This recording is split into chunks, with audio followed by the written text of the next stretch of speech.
Welcome back. We're going to be, I think, hopefully implementing some new variables to keep track of which turn we're on our move type move when we're moving the stack. So if I load up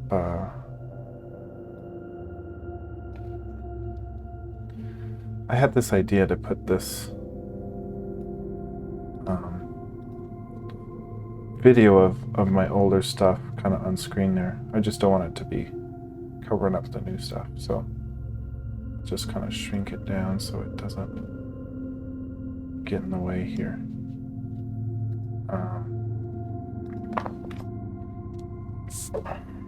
So what are we doing? Right now, if it's our turn, we're in a move type move. We can select anything in our control, and when we do, it'll give us the top 5 stones, and it'll lock in a movement origin space. Now, I'm gonna write us a little cheat sheet here. I just want a new file called like debugging, or like just maybe notes.lua. Save it, and then it's gonna say, so on a move type move, we have a lock in movement origin, meaning the space we move from. So lock in movement origin, drop stones, lock in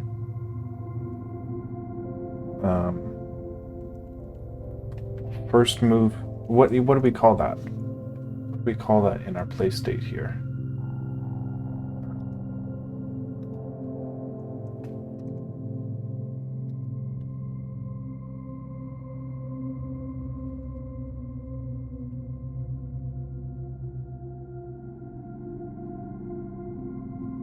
So we hit enter. What happens when we hit enter?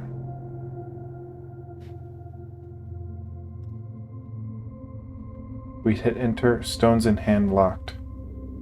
So stones in hand locked is the boolean we're having for that. That's why we want these nodes. Lock in stones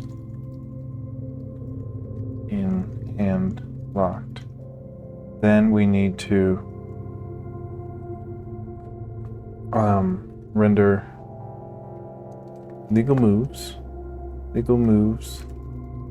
from movement origin, and then once grid selected, that grid is what? It's called first movement locked, because that space would be the first square you're moving stones into. So first movement locked would get true. And then once that grid is true, we can drop our stones. Then we can lock in,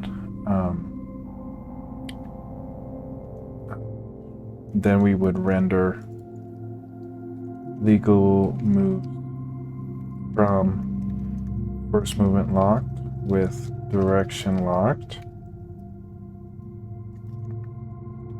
Then once selected, that grid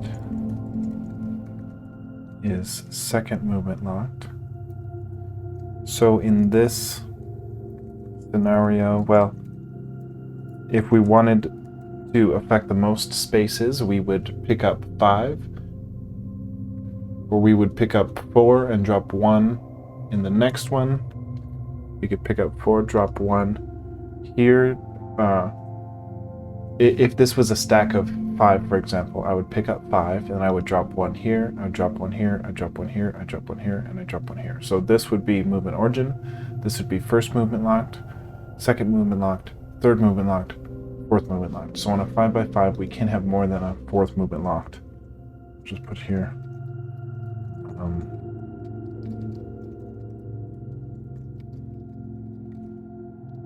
Because you can't go more than the size of the grid here.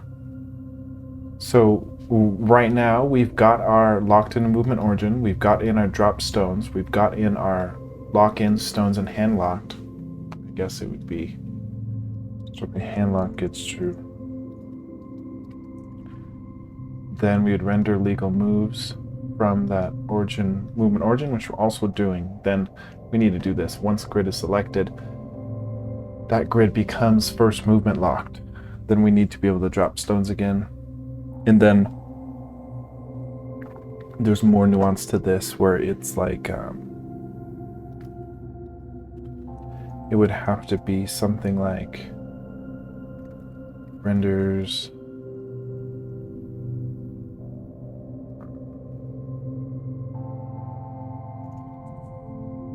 I don't know.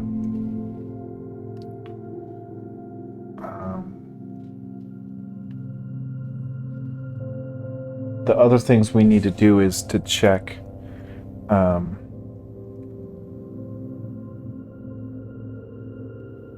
okay, so like upon legal move check,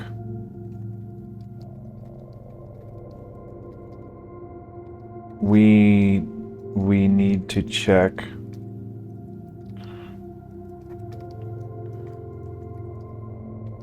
the next move's legality, because if we're going into a space, yet once we've dropped stones in that space, there are no legal moves left, we know we need to drop our whole stack from our mouse stones into that grid. So upon a legal move check at the end of every handoff to the next move, we need to check that the next legal move spaces check the next legal move spaces if and if I guess if there are no legal moves once placed, then we need to place them all. So like the last stone will drop automatically for you, but I don't really want that to be a feature where if we do pick up 5 stones, drop 1, drop 1, drop 1, as soon as we lock that in, it would check the next legal move, see that it has no legal moves with the direction locked in, so then it would just place the stones. And then you're left looking at pick up 5, drop, drop, drop, drop, and you don't click anything for the drop, drop, it just did it for you. So maybe if there are no legal moves once placed, then we need to place them all upon a click in that space. So you have to manually assign, or you have to manually click the last drop, even if it's the only move you can do. We just want to make sure that we can't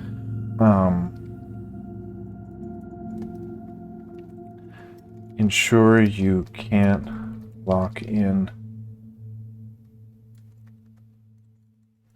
What would I say there? What I'm trying to prevent would be something like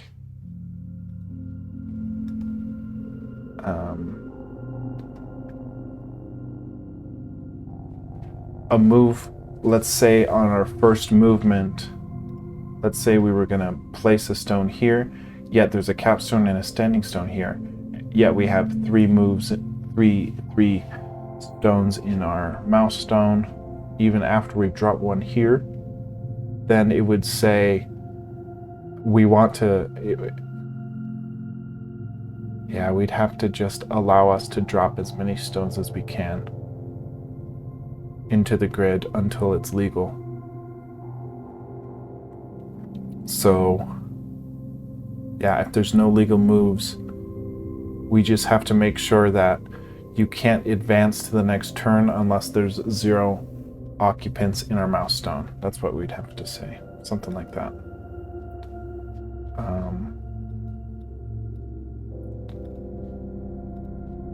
Yeah, we'd want to say something like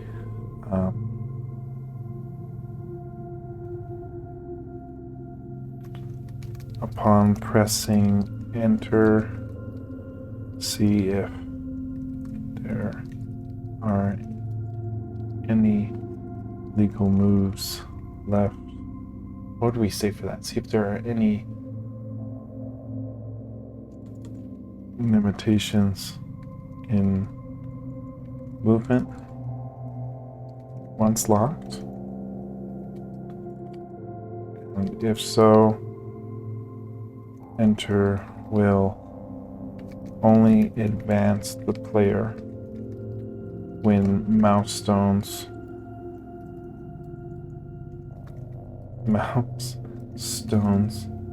dot occupants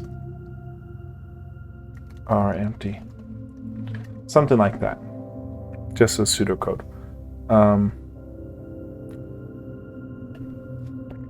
But the good news is once we figure out all of this, we're almost done with the game, because that's basically all there is to it.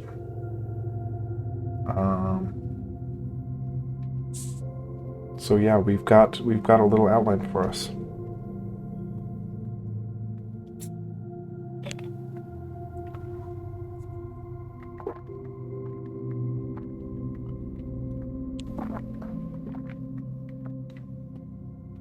Sorry, that's super loud. Okay. So this dark green is movement origin grid. Now we can either place, we'd have to, actually, yeah, we could take all of the stones out. Once we press enter, it becomes stones in hand locked, which will render the first legal move. Now, depending on which legal move we press, I'm hoping it will render the same dark green as our movement origin, or maybe actually just stay lit with this green. Yeah, stay lit with the bright green so that the movement origin remains a separate color, so we can kind of see the direction that the movement direction is locked into.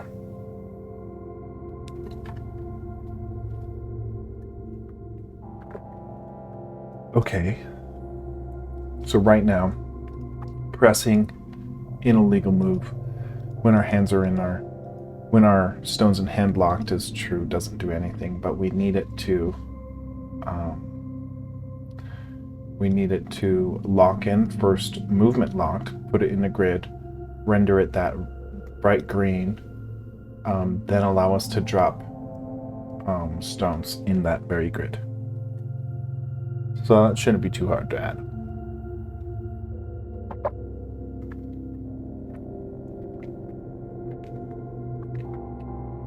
Wow. I got this Flying Cauldron butterscotch beer, non-alcoholic. It's just like butterbeer for you Harry Potter fans. Got it at Whole Foods.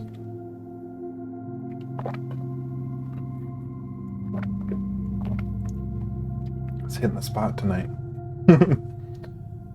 Okay. Let's take a look. So right here, first stones dropped we have. But it's not really first stones dropped, it's stones in hand locked. So stones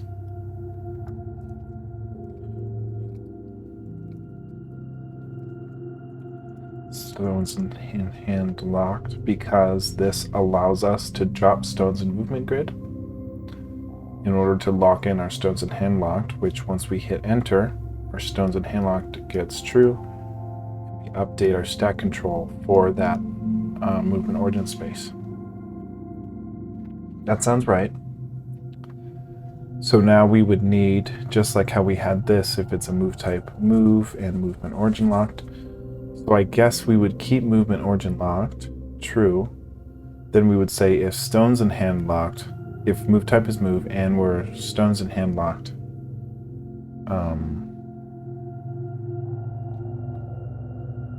then we would render the next grid. We would change the next grid. We would change the grid at our, yeah, we would need to assign a grid. How do I say this? Just like how we've got the move locked row for rendering our, right here. We've got our move locked row that handles rendering our legal moves. So we would need to update our move locked row to be equal to the grid in which we clicked on, which has to do with the mouse stone X and mouse stone Y. So mouse stone Y is first. So right here, we would say, we would change our, actually we would assign this Y grid to our row, move locked row, because this variable move locked row is handling how we're actually rendering our legal moves. So we want to be rendering those off of the next move locked grid, which gets updated when we lock in with enter. Actually, no, it's not when we hit enter. It's actually, hold on, we don't want to actually do this based on the mouse grid like this, because the mouse could be elsewhere when enter is pressed, but it needs to, this just locks in how many stones you press. Then when you lock in your first movement, we need to do this. So we won't do this just yet. But if we're right here, we need to say, this is stones and hand locked. So we need, if we're in a move type move, so if move is equal to type, move type is equal to the move string, and our first, no, our drop, what is it? Stones and hand locked. Stones and hand locked. That's when we lock in the amount of stones in our movement origin grid, and when that's the case, then we need to render all of the legal moves, right?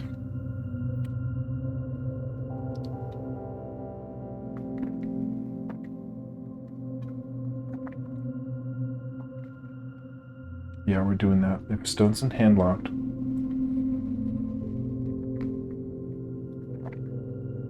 we're updating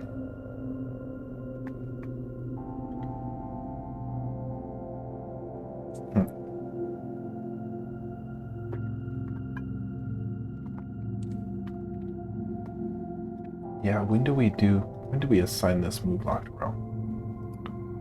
That's what I'm most curious about right now.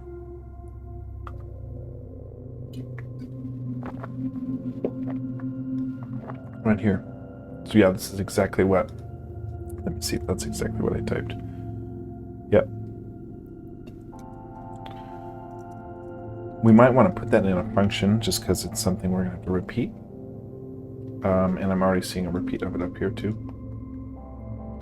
But basically, for move type move, and we have less than 6 occupants, then if we click in that space,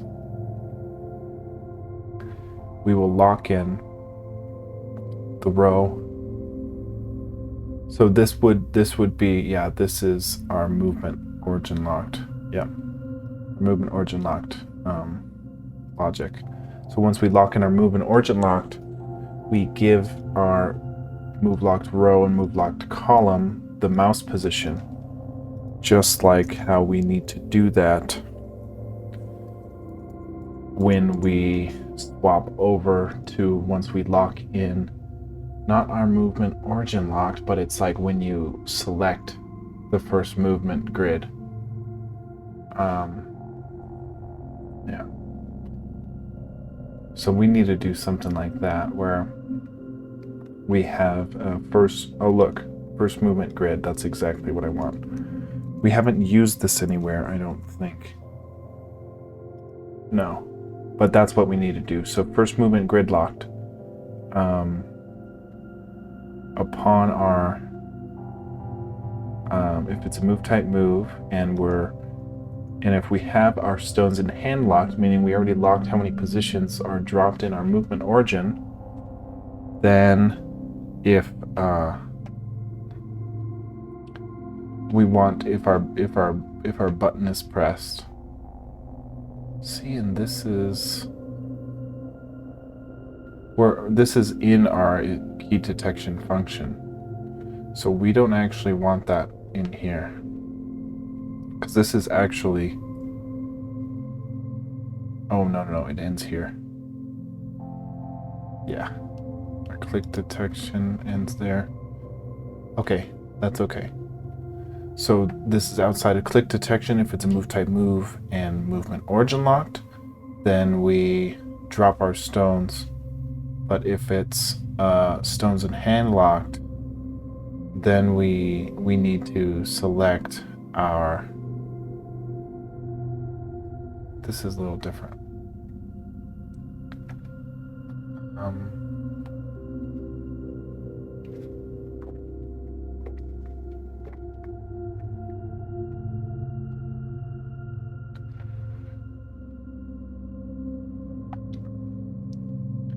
It's a move type move, and we blocked in our movement origin. If down is pressed, see, so the thing is, this, our dropping stones needs to be on our, not stones in hand locked, but first movement grid locked. So now we need to, right here, we're trying to work on that first movement grid locked.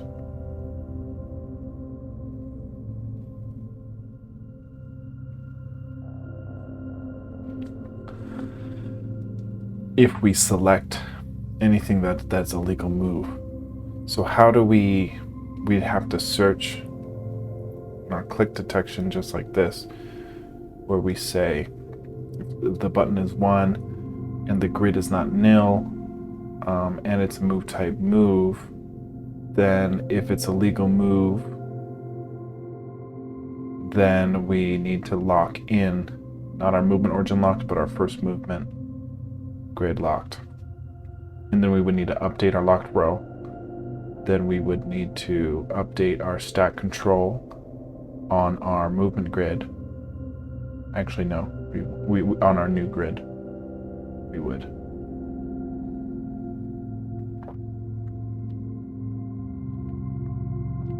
So we need to do something just like this, where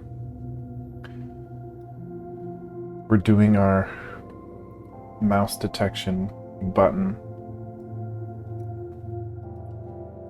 This is not a function I wrote, but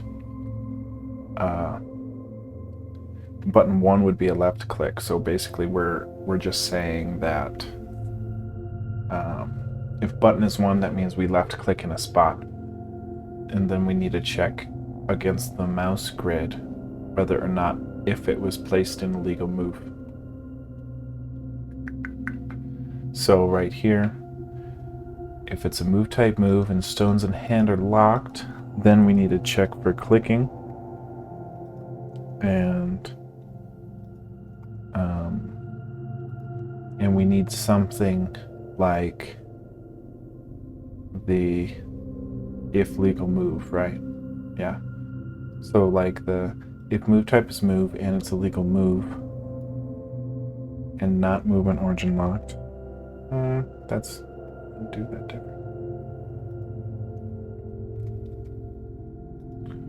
So if it's a legal move there, and we're not first movement grid locked, so that we ensure we only do this once. If we click on a legal move, then we actually turn this to true. Our first movement grid locked becomes true. Then we need to update our move locked row and our move locked column. And we do that by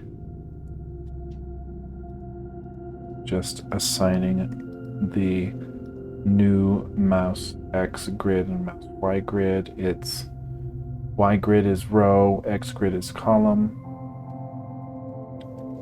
Y grid is row, X grid is column. And then we need to update. No, we don't. We don't need to update our occupants until we lock in after a stone's dropped. Or our stack control on our occupants.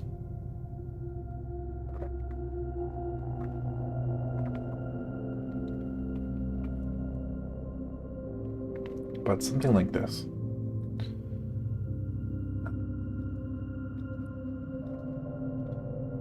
We're going to move type move. And stones in hand are locked. Then if we press on a legal move, then we should flip our first movement grid lock to true and lock in our new row, which should update how much we render. So let's see if any of that is actually working. Well, we need end here, end here.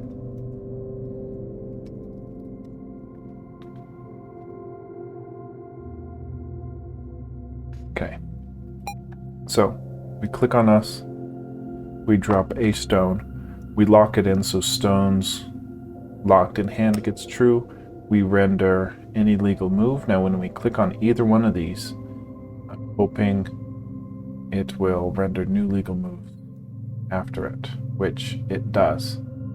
But it doesn't flush. Oh god, it doesn't flush the old legal moves. Oh god. Okay. It almost worked, except it rendered a lot of stuff it didn't. Wasn't supposed to.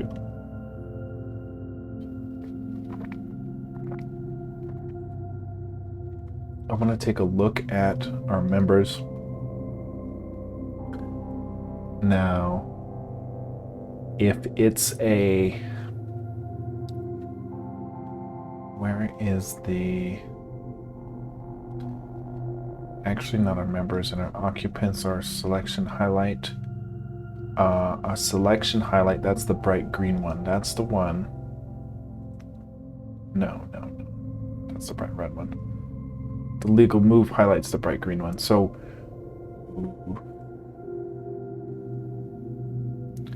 I think we want to manually flip the legal move highlight of our grid here.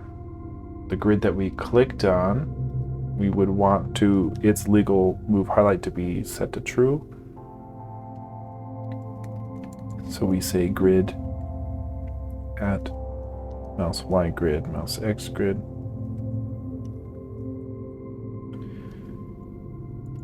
Before we update it, no, that wouldn't matter.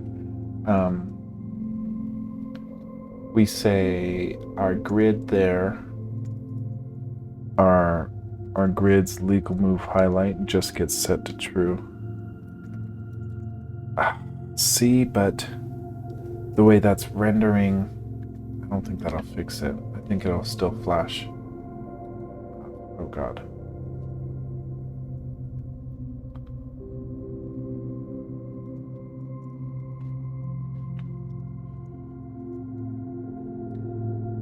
This is hard.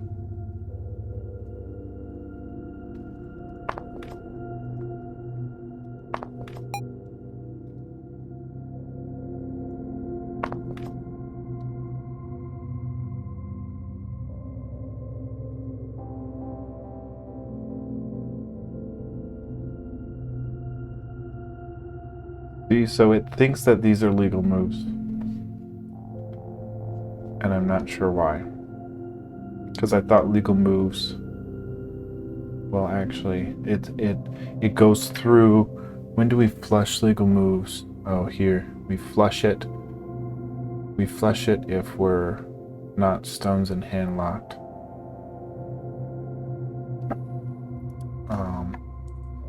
I guess we need to...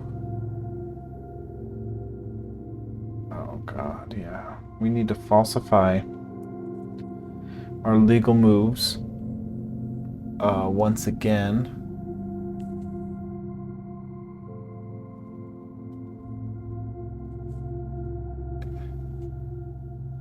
I guess I don't get why we're doing this based on if we're not stones in hand locked.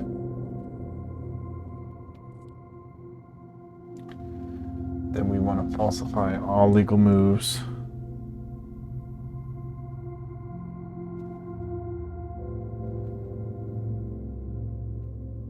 Yeah, that makes sense. But if we have stones in hand locked, oh yeah, we would need an else if instead of this. So we would say else if this,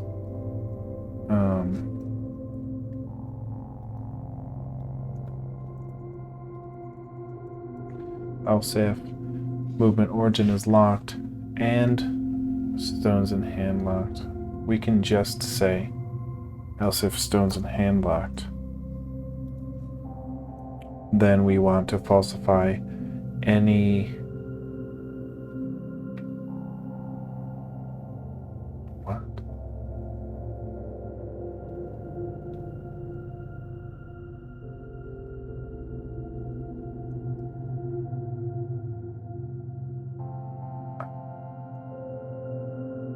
See, this is bad. So it's going through a 2D array, and we're saying if our stones in hand is locked, meaning we've dropped what we can in our movement origin grid, then we need to falsify a legal move if that member in the very grid is a capstone or a staying stone. So yeah, it's not that it's members 1, it's that the topmost stone. So it's almost like we need to write another function that cycles through all the members, and it takes in the stone type of the first type. It would modify a value in that occupant, saying top stone type. Like our stack control, we would have stone control, and the stone is controlled by the topmost stone. So we would need to add something like that so that we can do this, because we don't want to just see if the first member is a capstone. We want to falsify it if the top member is a capstone. Although capstones have to be in the top, and standing stones have to be on the top, but they can be stacked. So putting a 1 here is wrong. I don't know if I'm going to get around to that. I mean, I really should just do it right now. We'll do it. So yesterday we did a function called stack control, get stack control. We want to do another function called get stone control. And we're going to do the same thing. It takes in an occupant. An occupant has 10 members. So we're going to loop through those members, starting at the highest index. we're gonna count down to 1 with a -1 decrement. And then we're gonna say that the occupant at its member's ith index,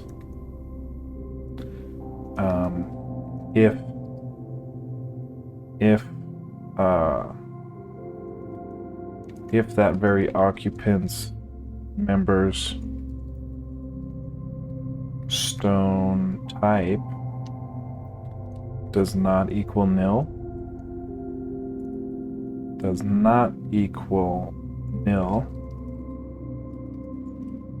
then we want to save it as our topmost stone control. So we would say, we would need in our occupant class, we would need a value called self stone control.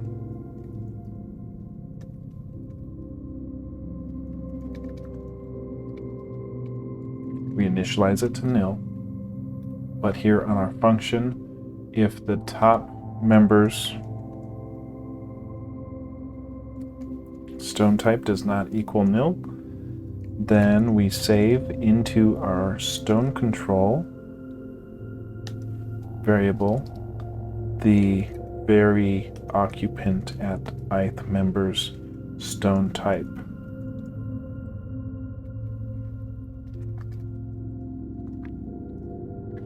Okay, then we break. So let's compare it to this one. Very similar. We decrement.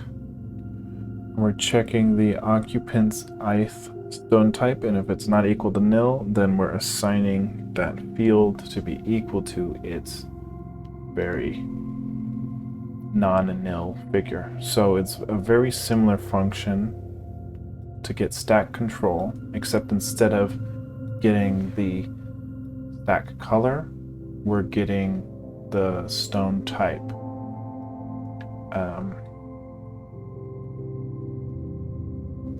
Yeah.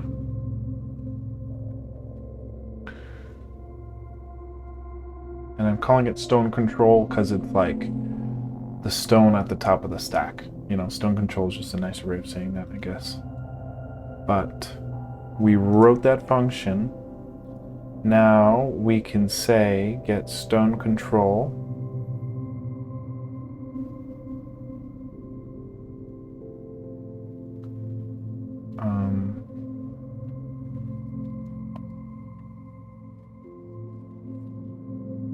actually no, this would be in our legal moves. Yeah, right here. We would, instead of this members 1, we would say if stone's in hand locked, then let's get stone control of our grid at our move locked row, right? At our updated move locked row and column. So we're going to run get stone control, which should modify the field in that occupant of stone control. And then we can say if that grid's stone control is equal to CS, or that grid's stone control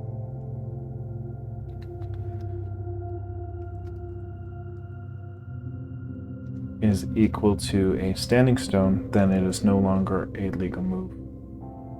And then therefore, this is based on the top stone, not just the members 1 stone, which we had for all the lay stone placements. But it doesn't explain how we are not falsifying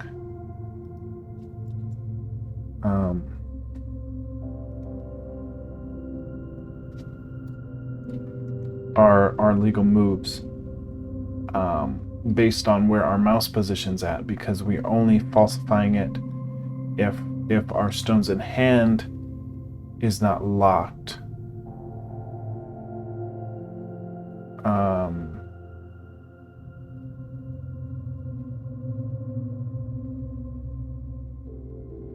Yeah, so where do we actually falsify? There's another place in our code where we're falsifying the legal move status based on our mouse position. I'm not exactly sure where that is.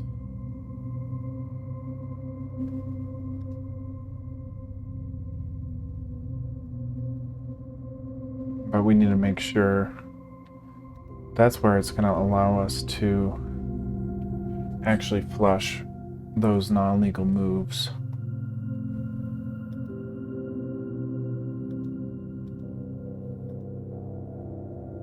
Geez, I don't know where it is.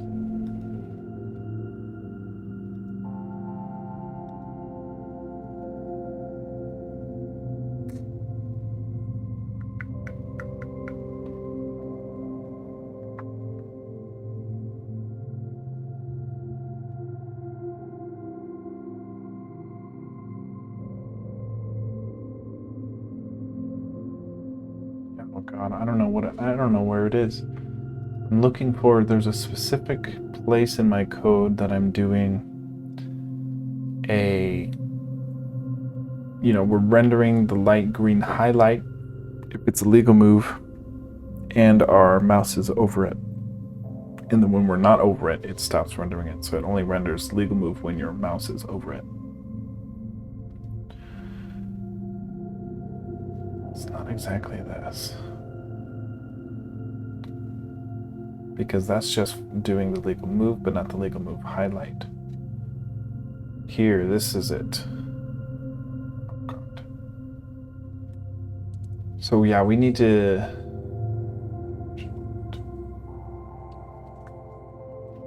Okay, I'm gonna have to figure this out. This is where we need to do it. Another else if. We'll say add first movement grid locked.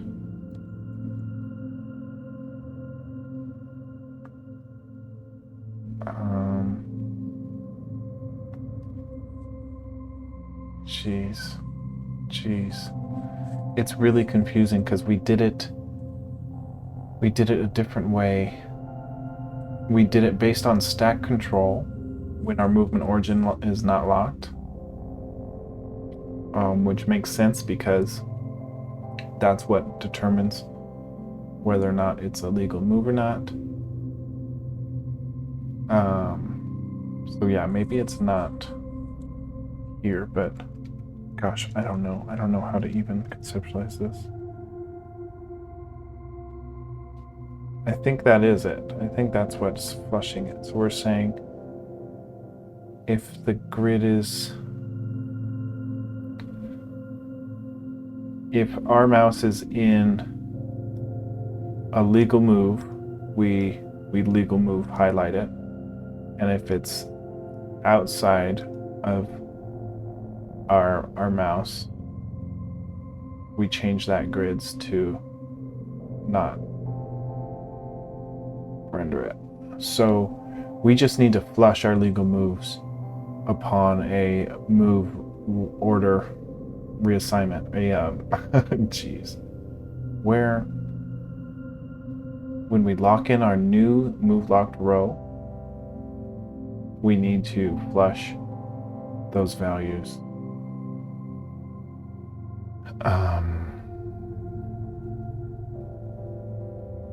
Where do we do it?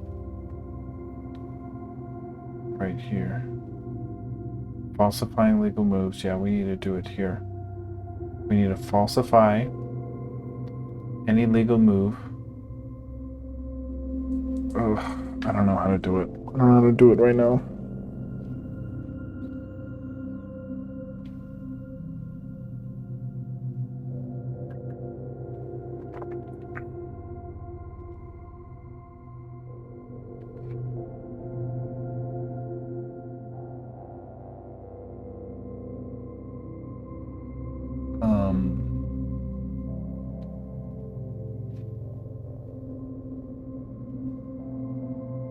Yeah, so else if stones in hand locked,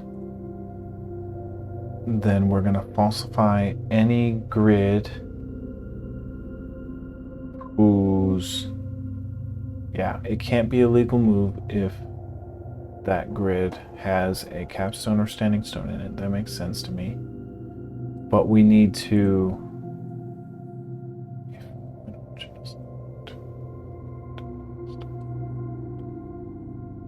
Yeah, so we need to falsify legal moves. I think we need to just falsify all legal moves. Oh god, I don't know what to do.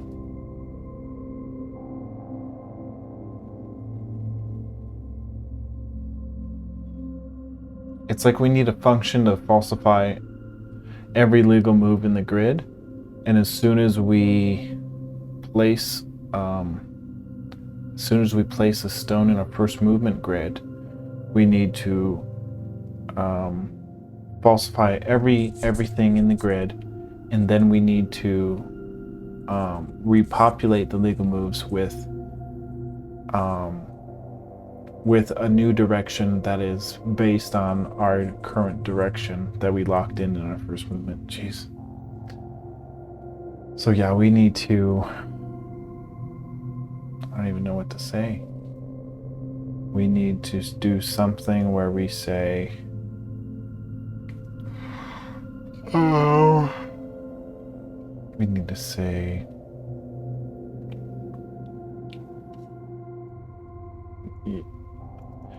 I think under once we become first movement grid, once we get the first movement grid locked, then we need to add falsify all legal move function. And then once we falsify all legal moves, we turn our very grid into rendering a highlight. We lock in the new grid, and then we would need to repopulate all of our legal move highlights based on what's a legal move with this new locked in row. So yeah, we need to add in a direction and then add our 2D arithmetic logic, our legal moves, to incorporate that locked in direction. Oh my gosh, it's so difficult. I originally wanted to see if I could prototype this so that I could see if I could make it on a Game Boy game. But with the limited amount of pixels, and this is just so complicated, I don't think it's able to be ported to a Game Boy, not a 3D game that involves stacking onto a Game Boy, it just doesn't make much sense, but I'm glad I've been trying to figure this out. If we take a look at our program right now, it's probably in a crappy state. I'm surprised it booted even.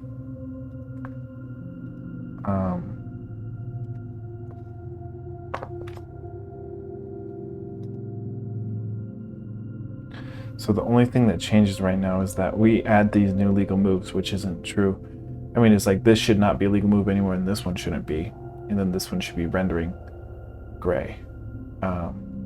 Oh yeah, and this is an illegal move anyway because it has to be locked in to the direction. So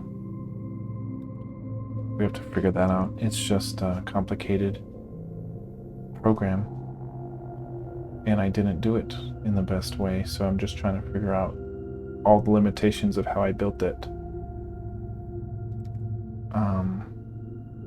But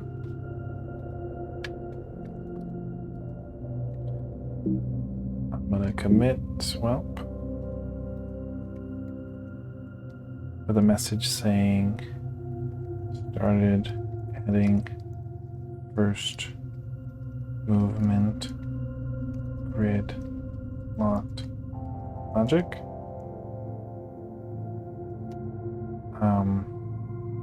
Oh yeah, and we added a notes.lua file. Did we save that? Yeah, we saved it. Okay. Good push. I'll see you guys tomorrow.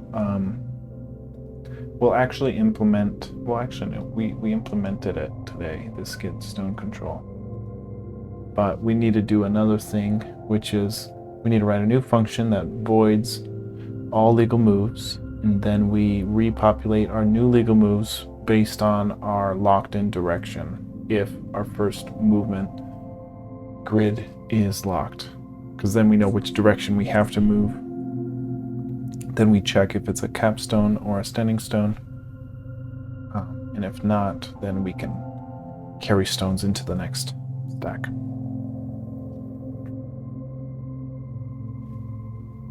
Yeah, I'll catch you guys tomorrow.